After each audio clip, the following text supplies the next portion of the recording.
The last evening of the year. It was the last evening of the year. The sky outside was dark with the sort of chill that only December could offer, and the world had grown quieter, as if the city itself was holding its breath, waiting for something to happen. The streets, usually filled with the bustle of last-minute shoppers and New Year's Eve revelers, were deserted. The air was thick with anticipation, yet the silence in the apartment was even more profound. From my window, I could see the faint glow of distant streetlights, barely piercing the dark expanse. I had always been fond of this time of night, the moments before everything changes, the stillness before the new year takes over, carrying with it the promise of fresh starts and forgotten resolutions. Yet tonight felt different. It wasn't just the turning of the year, it was something else, an inexplicable weight that settled in my chest. I tried to shake it off as I finished preparing dinner, an unremarkable meal that I didn't really want to eat but felt compelled to prepare. The smell of garlic filled the room, blending with the rosemary and thyme that simmered lazily on the stove. The kind of meal you cook for yourself when no one else is coming, and the kind of night you spend alone when you tell yourself that solitude is your choice. But even in this comfortable solitude, I felt a growing unease, a sense of being watched, even though no one was there. It was when I turned to check the time that I first noticed it, the knock at the door. It wasn't the typical polite tap you might expect from a neighbor or friend who had forgotten something. This was different. The knock was forceful, quick, urgent. Almost as though whoever was on the other side had been waiting, perhaps pacing, for just the right moment to make themselves known. I froze. It was late, too late for anyone to be calling on me.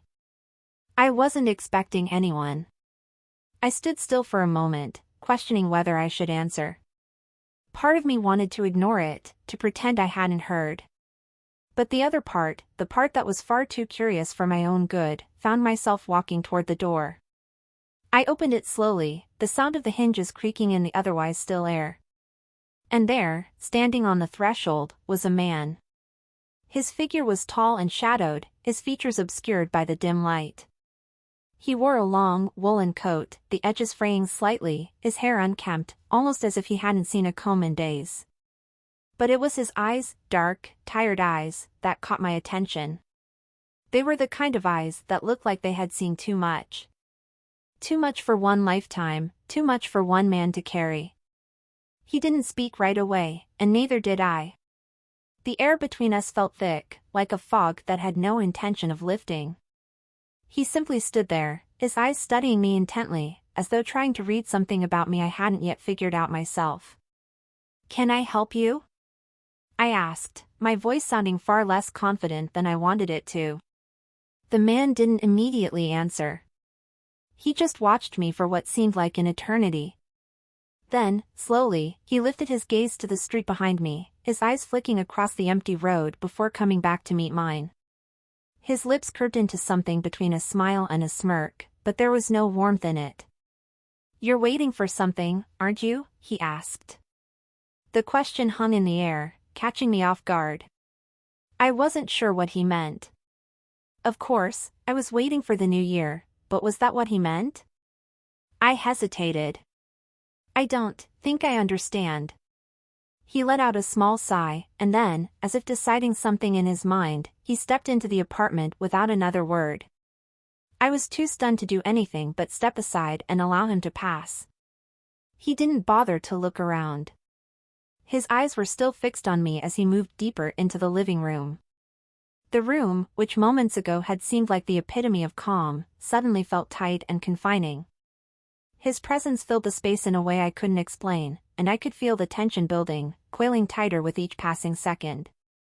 "You're not supposed to be here," I managed to say, though my words felt foolish the moment they left my lips. He chuckled softly, a sound that didn't quite match the situation. There was something almost mocking in his tone, like he knew exactly how out of place he was, and he enjoyed the discomfort it caused. "I never asked for permission to be here," he said, his voice smooth, almost lazy. "And neither did you, did you?" I took a step back, my mind reeling, trying to catch up to the situation. How had this man found me? Why was he here? He didn't seem to belong in my apartment, he didn't seem to belong anywhere. "Who are you?" I asked, my voice quieter now, almost breathless.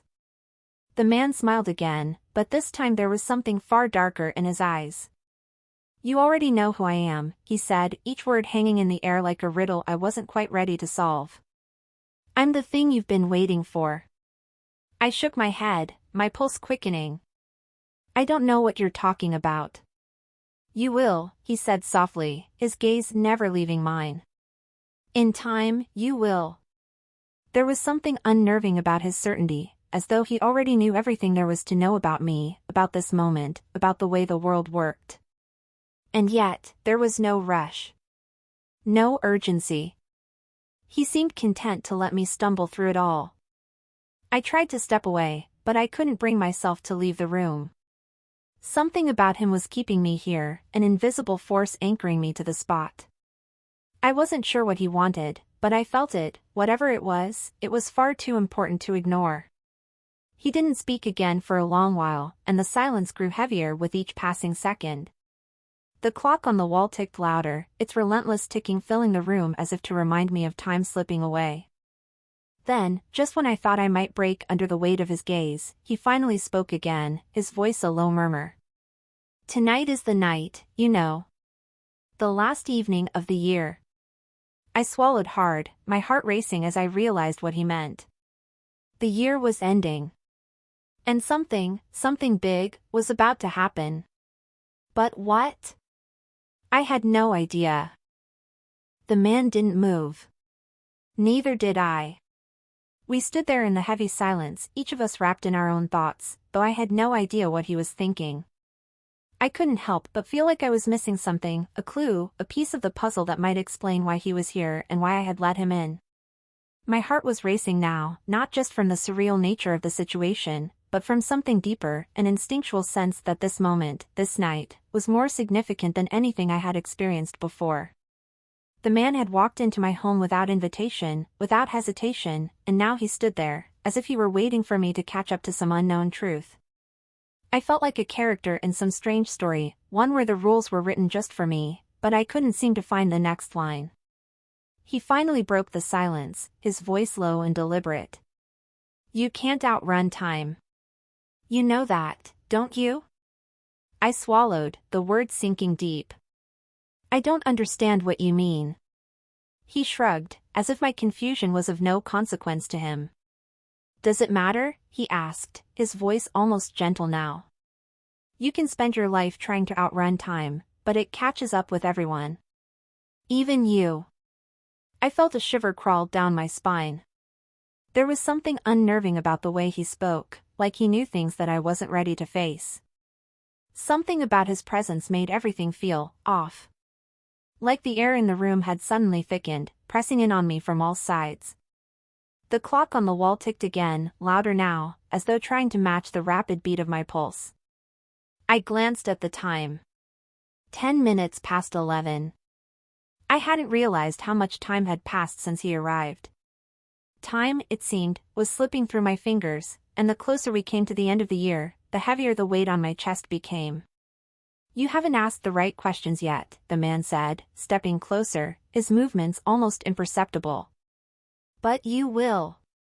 Soon enough. I felt a wave of unease wash over me. What questions? What was I supposed to ask? And more importantly, why did he keep saying I hadn't asked the right ones? It felt like he was playing some sort of game, one where the rules were too obscure for me to understand. You said. Tonight is the night, I ventured, the words tasting strange on my tongue. What do you mean by that? He didn't answer right away, instead turning his attention to the window. His gaze swept across the empty street, and for a moment, I wondered if he had forgotten I was standing there. But when he spoke again, his voice had a strange edge to it. Tonight is the night everything changes, he said, his words slow, deliberate.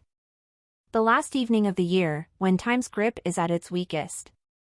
People make resolutions, but they forget that resolutions are nothing more than a way to pretend they can control the inevitable. But nothing can stop what's coming. I didn't know how to respond. His words were like riddles, each one more cryptic than the last. But there was a quiet certainty in his tone, something that made me question everything I thought I knew about time, about the year ending, about life itself. Nothing can stop what's coming, I repeated, almost to myself. Exactly. He turned back to face me, his expression unreadable.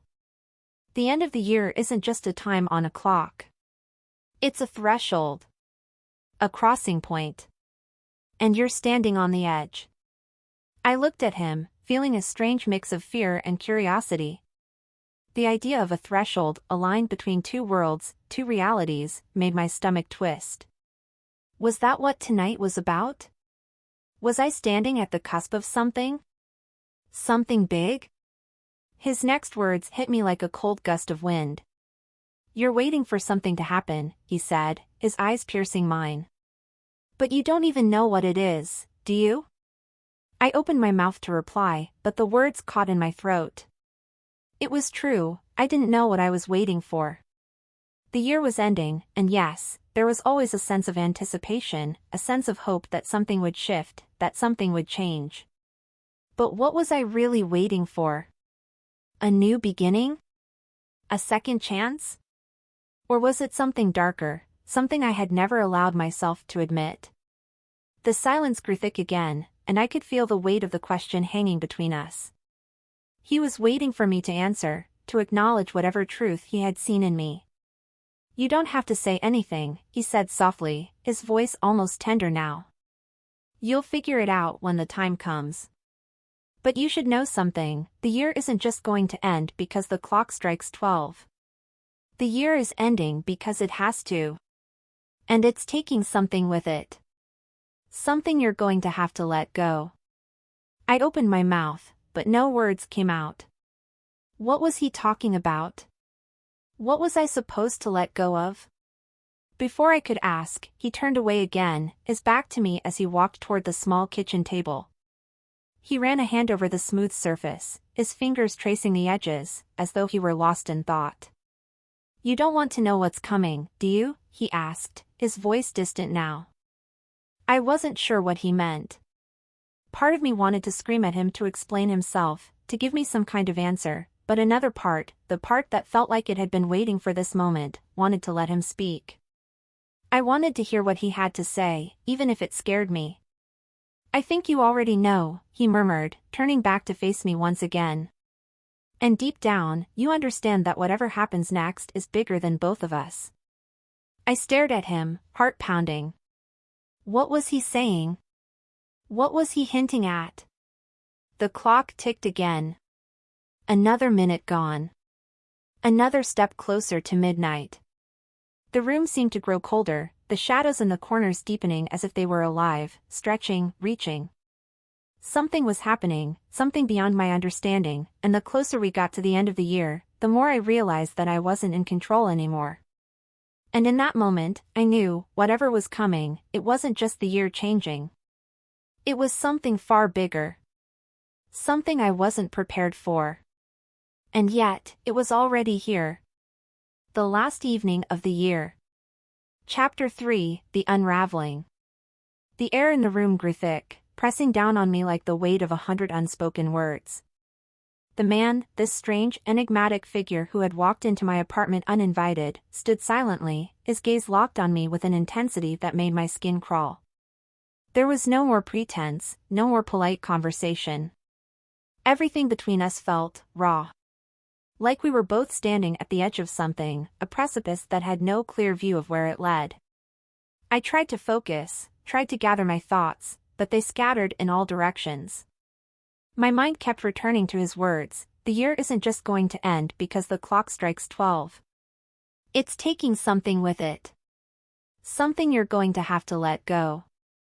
Let go. What did he mean by that? What was I supposed to let go of? And why did I feel like I had already known the answer? The more I tried to grasp at it, the further it seemed to slip away, just out of reach. Like a dream that fades the moment you wake up. I felt my legs tremble beneath me, and I had to steady myself against the table. The clock on the wall ticked again, louder now, as if it were mocking me. Tick-tock, tick-tock. Time was slipping away, and with it, my grasp on reality. The man didn't seem in a hurry. He didn't need to be. He knew something I didn't. And I wasn't sure if I wanted to know, but I couldn't stop myself from asking. What is going to happen tonight? My voice was barely above a whisper, a plea for understanding. He tilted his head, studying me with those dark, knowing eyes. You're so close, yet so far, he said, his voice soft but carrying an undercurrent of something darker. What's going to happen tonight is inevitable. The question isn't whether it will happen, but whether you'll be able to face it. I swallowed hard. The weight of his words pressed down on me like a heavy stone, and my chest tightened, the air suddenly feeling too thick to breathe. You're not making sense, I whispered, more to myself than to him. He smiled then, but it wasn't a comforting smile. It was almost pitying, as if he could see right through me, as if my confusion was something he had expected. Of course it doesn't make sense, he said softly. It never does, until it's too late. I stared at him, trying to read the expression on his face, trying to figure out what was happening, what he was trying to say. But the more I looked at him, the less I understood. It was as if he were speaking in riddles, yet at the same time, it felt like he was revealing the deepest truths of my life, truths I wasn't ready to face. You've been avoiding it, haven't you? He said, his voice low, like he was speaking to a child. You've spent the entire year running from something. But tonight? Tonight, you won't be able to run anymore. My heart skipped a beat. Running from something. What was he talking about? Had I been running from something? What was it? The answer felt so close, like it was hovering just outside my reach, but every time I tried to grasp it, it slipped away, just out of my fingers. You've been hiding from yourself, he continued, his tone growing more intense. But now, the time has come for you to face the truth. I shook my head. I don't know what you're talking about. But even as I said the words, I felt a flicker of recognition deep inside me. It was like a door opening in the dark, a fleeting glimpse of something I had buried, something I had chosen to forget. The more I thought about it, the clearer it became. I had been running. Running from the past. Running from mistakes. Running from the very idea that I had been stuck in a life I had never wanted, hiding behind distractions, hiding behind other people's expectations. I wasn't living. I had been existing. The man watched me as I grappled with this revelation, his expression unchanging, as if he had known this would happen all along.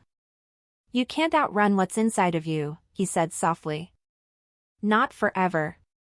My hands trembled at my sides. The air felt colder now, the shadows in the room growing longer, stretching toward me as if to claim me. I could feel the weight of the night pressing down on me, and the walls seemed to close in, trapping me in this moment with him.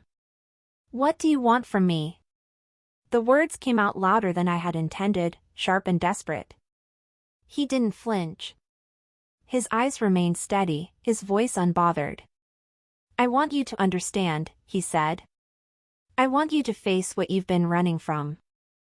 I opened my mouth, but no words came out. I didn't even know how to start. What was I supposed to say? How could I put into words what I had spent so long burying? Suddenly, there was a sound, a distant, almost imperceptible hum, like something far away was vibrating, resonating in the air. At first, I thought it was just the wind or maybe the hum of the city, but the longer it lasted, the more I realized it wasn't coming from outside. It was coming from inside the apartment.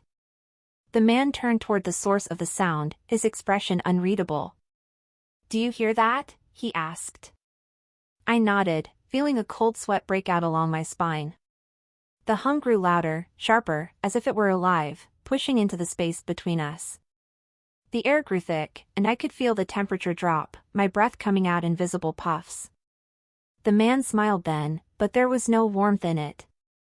It's time, he said softly. Before I could ask him what he meant, the hum suddenly stopped, and the room fell into an eerie silence. My heart pounded in my chest as I stood there, frozen in place, not knowing what to do or where to turn. The man's gaze flicked toward the window, his eyes narrowing as if he were seeing something I couldn't. Something just beyond the veil of reality. "Do you see it?" he asked, his voice barely above a whisper. I turned toward the window, my breath catching in my throat. Outside, the sky had shifted. The dark, starless night had given way to something else, something that shouldn't have been possible. The lights in the city flickered, and the shadows seemed to twist and writhe, as if they had taken on a life of their own. For the first time that night, I felt a surge of panic. What was happening? What was going on outside? The man didn't answer me. He didn't need to. He knew I saw it, knew that I understood. The city, my world, was changing. Something was shifting, something deep and unknowable, and I had no control over it. I didn't know what was coming. I didn't know what this night would bring. But I knew one thing for sure, I would never be the same again. The last evening of the year. Chapter 4, Crossing the Threshold. The silence that followed felt heavier than anything I had ever experienced. The hum, the strange energy in the air, it had all died down, but the tension remained, thick and suffocating. My eyes were still fixed on the window, where the lights of the city flickered like dying stars, their glow barely penetrating the inky darkness. Outside, the night had become a void, swallowing everything. Even the air seemed to carry a sense of finality, as though this night was the last breath of something long overdue. The man stood still beside me, his presence like an anchor, grounding me even though I felt like I was slipping into something unknown. "Do you understand now?" he asked softly, his voice not quite a question but more like a statement, one that left no room for denial. He wasn't asking if I had seen what was happening outside, because he already knew that I had. No, he was asking if I understood the meaning of it all. If I had grasped what was at stake. I wanted to say something, anything, to break the silence, but the words caught in my throat. What could I say? How could I explain the feeling gnawing at the edges of my mind, the gnawing certainty that something was about to change forever? Yes, I finally managed, my voice trembling despite my efforts to sound calm. I see it. But I don't know what it means. What is happening? What is this? The man's eyes softened for just a moment, an almost imperceptible shift, and then, without warning, he walked toward the door, opening it slowly. A gust of cold air swept into the room, and I flinched instinctively, but he didn't seem to notice. "You're standing at a threshold," he said, not turning back to me. His voice was distant, as though he were speaking to himself. "Every year, it's the same. People think the end of the year is a simple marker, a moment of reflection, a fresh start. But it's more than that. The end of a year, it's a doorway. And not everyone walks through it." I didn't know what he meant, but the implication sent a cold shiver down my spine. A doorway? Walk through it? What was he asking me to do? Without thinking, I stepped toward him, drawn by some force I couldn't explain. The air between us crackled with energy, thick and suffocating. I had to know. I had to understand. What happens if you don't walk through it? I asked, my voice barely above a whisper. The man turned slowly, his gaze meeting mine once again. For the first time, there was a flicker of something, perhaps pity, or understanding, behind his eyes. "You stay here," he said softly. "You stay in the past, trapped in what could have been, in what you were too afraid to face." I felt a lump form in my throat. I didn't want to be trapped. Not anymore. The weight of the last year was heavy enough, but the weight of all the years before it felt unbearable. The years of mistakes, regrets, and lost opportunities. I swallowed hard, forcing down the rising panic. "And if I walk through it?" His lips curled into a slight smile, but it was not a comforting one. "You face what you've been avoiding. The truth. The things you've buried deep inside. You let go of what's been holding you back, but it will never be easy." I took a step forward, then another, until I was standing just behind him, looking out the door and into the night. The city beyond was a blur, a twisting mess of lights and shadows that seemed to be pulling away from me, slipping into something darker. Something different. "You want to walk through the door?" he asked, turning to face me fully now. There was no mockery in his voice, no judgment. Just an unspoken challenge. "Do you have the courage to leave behind everything you've known, to face whatever lies on the other side?" The question hung in the air, like a weight too heavy to bear. I wanted to say yes, to tell him I was ready, that I could face whatever was coming. But the truth was, I wasn't sure. I didn't know if I could leave behind everything I had built for myself, even if I hated parts of it. I didn't know if I could face the person I had been. The mistakes. The regrets. The fears. But then, something shifted. Something inside me, something buried deep within, began to stir. I wasn't afraid of what might be on the other side of the door. I was afraid of never knowing. Of staying in the same place, year after year, never moving forward, never allowing myself to change. "All right," I said, my voice trembling, but steady. "I'll do it. I'll walk through the door." For a brief moment, the man's eyes seemed to flash with something, approval, perhaps, or maybe just recognition. Without a word, he stepped aside, allowing me to walk past him. The cold air wrapped around me, biting at my skin, but I didn't hesitate. The threshold loomed before me, and I knew that the moment I crossed it, everything would change. But I didn't know how. I didn't know what would be waiting for me on the other side. As I crossed the threshold, I felt a strange sensation.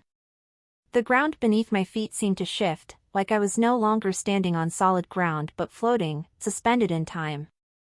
The room behind me seemed to fade away, as if it had never existed, and all that remained was the vast expanse ahead. The world outside the door was no longer the familiar one I had known. It was something otherworldly. The air was heavier, denser. And the night sky was no longer just a blanket of darkness, it was alive, shifting, breathing. I turned back to look at the man one last time, but he wasn't there anymore. The door was closed behind me, the city lights now a distant memory. I was alone, standing in the middle of this strange, unknown world. I took a deep breath, the air cold in my lungs, and braced myself for whatever came next. And then I heard it, the sound of footsteps approaching, slow and deliberate. I turned, my heart pounding in my chest, and there, in the distance, I saw a figure moving toward me. A figure I recognized. It was me. But not the me I knew. This was a version of me I had never seen before, someone older, worn by time, their face hardened with the weight of 1,000 untold stories. Their eyes met mine, and in that moment, I realized the truth. The thing I had been running from all along was myself. And the door had brought me face to face with who I truly was. The last evening of the year. Chapter 5, The Mirror Cracks. The figure moved toward me with an almost unnatural calm, its steps deliberate, each one carrying an eerie certainty. I wanted to turn and run. I wanted to escape the nightmare unfolding in front of me, but my feet were rooted to the ground, my body refusing to obey my frantic mind. It was me. But not me. The face, the eyes, they were mine, yet not mine. They were older, worn with experiences I had never lived, eyes that carried the weight of lives I had never chosen. The figure was a reflection of everything I feared, everything I had buried deep inside, but it was more than that. It was the version of myself I had avoided. The version I never thought I'd become. As it neared, I felt a deep sense of dread knot in my stomach. I wanted to scream, to ask it, "What are you?" but the words wouldn't come. Instead, I stood there, paralyzed, as the figure drew closer and closer. It stopped just in front of me. It wasn't tall or imposing, but its presence was overwhelming. There was an aura around it, a quiet power that seemed to suck the air from the room, making it harder to breathe. My breath came in shallow gasps, my chest tight as if I were suffocating. The figure didn't speak. It just stared at me with those familiar yet foreign eyes. And then, as if compelled by an invisible force, I took a step forward. My legs shook beneath me, but I couldn't stop. Every fiber of my being screamed for me to run, to escape, but I couldn't tear myself away from it. I don't understand, I whispered. Who are you? The figure's lips moved, but no sound came. It was as if we were speaking in some unspoken language, one that didn't need words. The realization hit me then, it wasn't about words. It was about facing the truth. The truth I had been running from my entire life. The figure reached out slowly, its hand hovering just in front of my face, and I felt a chill wash over me, a coldness that was deeper than the night itself. For a moment, time seemed to stretch and bend, and the air around us shimmered like heat rising off pavement in the summer. Then, with a sudden movement, the figure touched my face. And in that instant, everything changed. I was no longer standing in the strange, distorted version of the world that I had crossed into. I was back in my apartment, but it was different, familiar, yet distorted, as if the very air itself was somehow warped. The city outside my window was still there, but the lights flickered like dying stars. The sound of the clock ticking grew louder in my ears, a constant reminder of the time running out. I staggered back, my heart hammering in my chest. My hands were trembling, slick with sweat, and I tried to steady myself, but it was like the room was spinning. The walls seemed to pulse with a strange, dark energy, and the shadows cast by the flickering lights danced and writhed as though they had a life of their own. The figure was gone. But I wasn't alone. Behind me, the man stood in the doorway, his eyes fixed on me with that same, unsettling intensity. You didn't think it would be easy, did you? He said, his voice quiet but firm. I shook my head, trying to clear the fog that had descended over my mind. What did I just see? What was that? He didn't answer immediately. He simply stepped into the room, closing the door behind him with a soft click. The air felt denser now, as if the walls were closing in around us. He walked slowly toward me, his movements calculated, deliberate. That was the truth, he said, finally. His voice was low, almost a whisper, but the words hit me with the weight of 1,000 bricks. That was the version of you that you've been avoiding. The one you've been running from your entire life. I took a step back, my breath coming in ragged gasps.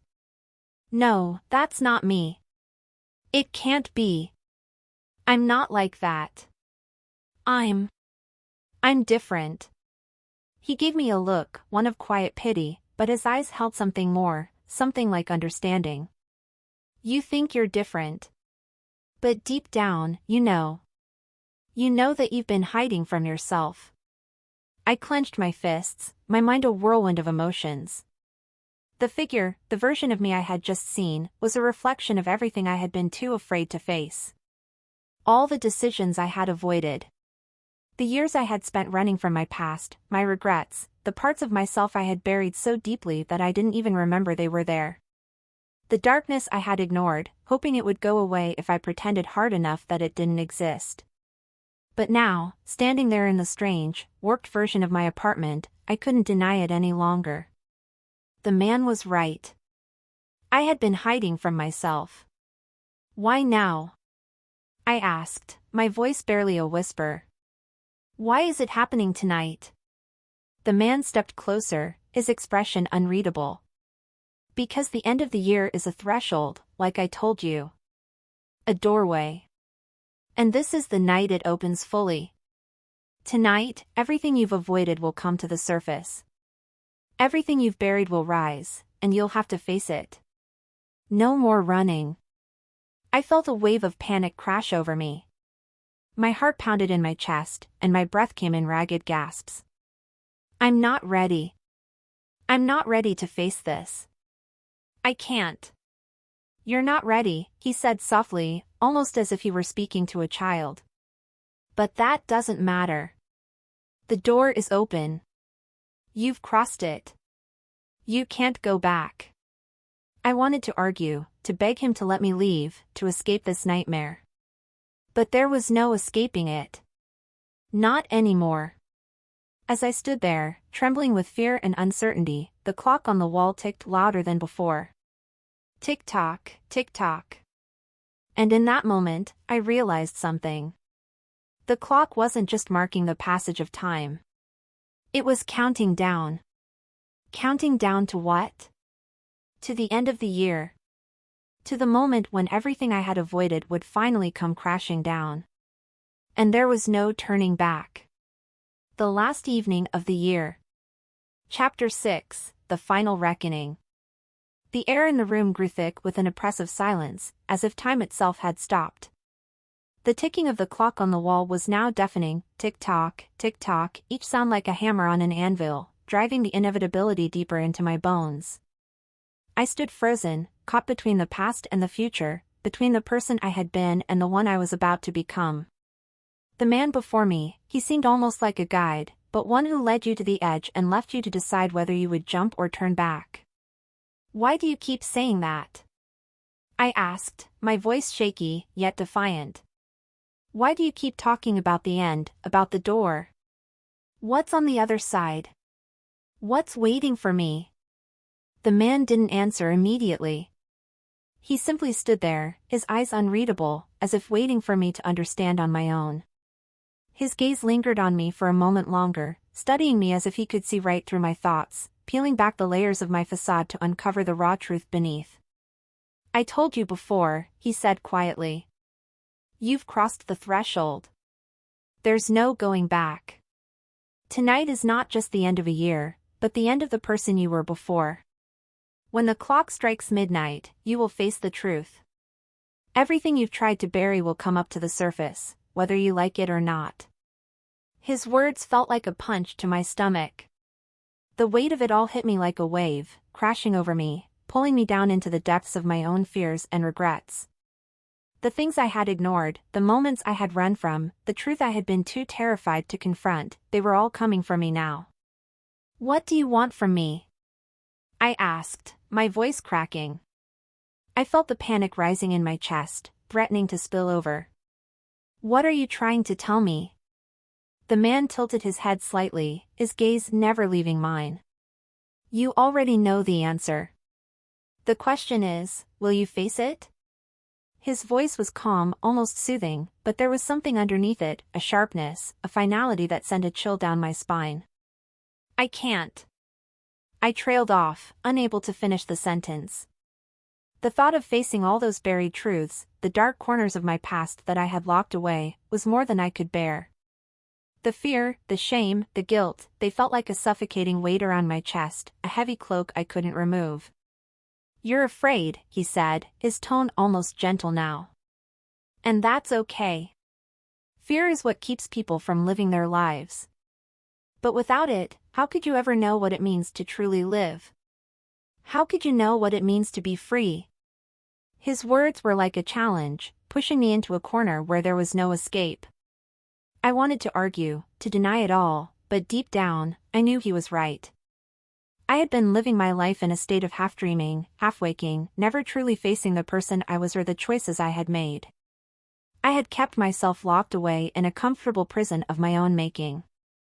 The clock on the wall ticked louder, tick-tock, the seconds slipping away. I felt my pulse quicken, my breath shallow. The midnight hour was coming, and with it, the end of everything I had known. I turned to look out the window, my eyes drawn to the swirling lights of the city below. The streets were quiet, almost eerily so, as though the world itself were holding its breath. The streets I had walked for years, the places I had visited, the faces I had seen, they were all fading, becoming blurred, distant. It was as though the very fabric of reality was beginning to unravel, the familiar world slipping away into something else. "I don't want to do this," I whispered, my voice breaking. "I don't want to face it." "You don't have to want to," the man replied softly. "You just have to do it." I stood there for a long moment, staring into the night, struggling with the weight of his words. My heart felt like it was in my throat, my body cold with fear. The door, the threshold, the truth, it was all closing in on me. There was no escape. The truth was waiting, and I had no choice but to meet it head-on. The sound of the clock grew louder, the seconds ticking away with a relentless certainty. Tick-tock, tick-tock. The end of the year was almost upon us. The threshold was right in front of me. And with it, the reckoning of everything I had ignored. Suddenly, I felt a shift in the air, something heavy, like the earth had moved beneath my feet. The man stepped forward, placing a hand gently on my shoulder. His touch was warm, but it only seemed to make the tension in my body worse. "Look at me," he said, his voice low. "You're not alone in this. We all have our demons, our regrets, our failures. But you can't let them control you. You can't let them keep you from stepping forward. Tonight, you can finally be free." I looked at him, his eyes reflecting something that I couldn't quite place, sympathy, maybe, but also something deeper, something that made me feel like I was standing at the edge of a precipice, ready to fall. I took a deep breath, trying to steady myself. My mind was racing, my thoughts jumbled, but I knew one thing for sure: this was it. This was the moment that would define everything to come. The clock was ticking. Tick-tock, tick-tock. And soon, it would strike midnight. The room seemed to close in on me, the walls shrinking, the air heavy with anticipation. The man stepped back, giving me space, but his eyes never left me. "It's your choice," he said softly. "You can stay here, in the safety of your illusions, or you can face what's waiting for you." I turned away from him, looking once more at the city below. The world had grown still, the streets empty, the lights distant and cold. It was as though everything had come to a standstill, waiting for me to make my move. I closed my eyes, taking a deep breath, and when I opened them again, I knew what I had to do. With one final glance at the man, I stepped toward the door. It was wide open now, the path clear. The threshold was waiting, just beyond the door. I didn't know what awaited me on the other side. But as the clock struck midnight, I crossed the threshold. And everything changed.